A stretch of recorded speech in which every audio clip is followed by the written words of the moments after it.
Ayan, hello guys. So, samahan niyo pong kumain today, no?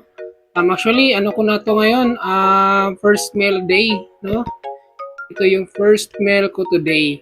So, meron tayong leftover na rice dito. So, ito po yung kakainin natin. Leftover po to kagabi.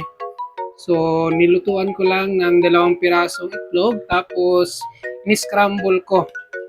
Okay? So, syempre, hindi mawawala dyan yung ating RG's Original Bagoong Alamang. So, ito po yung pampalasa natin sa itlog ngayon. Okay.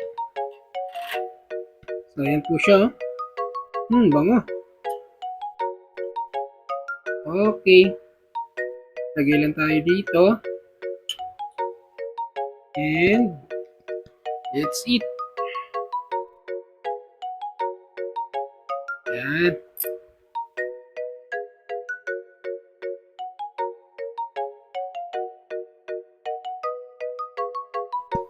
Hmm.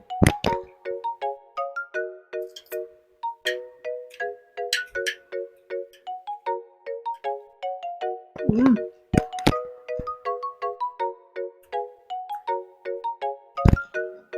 Sarap.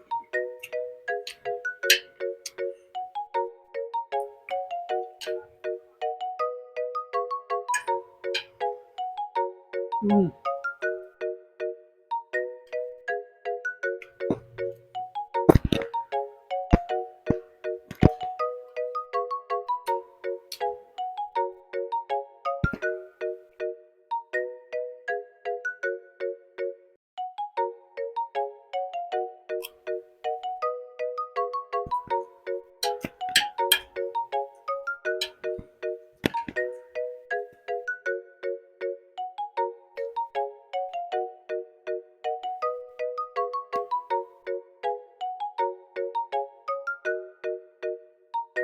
Sarap.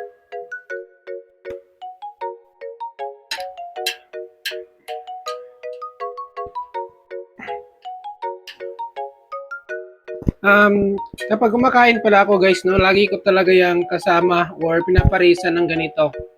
Okay? Ng RG's Bagong Alamang.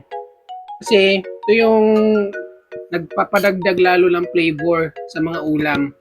Mm. So, mahilig kasi ako sa mga flavorful na mga ulam. Kasi, yun nga, traditional din naman yan sa ating mga Pinoy, no, na ang hilig-hilig natin sa mga malalasang ulam. So, ito po yung lagi kong pinangpare sa mga ulam ko.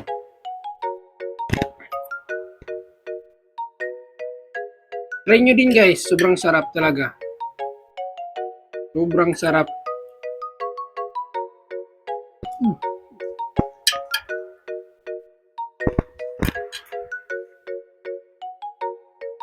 Then coffee, wala na, panalo na.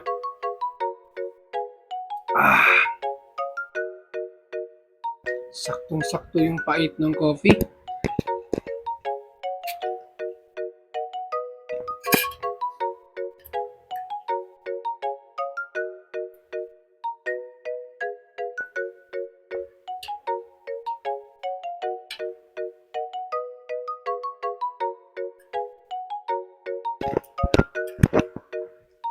Mm.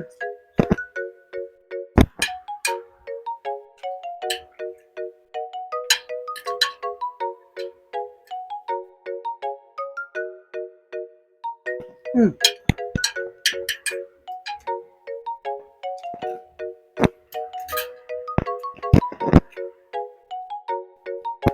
Sobrang sarap talaga. Saka, naubos ko na yung isang kutsara. Dagdag tayo ulit. Ika, lagay na din dito. Yan oh. Grabe. Yan.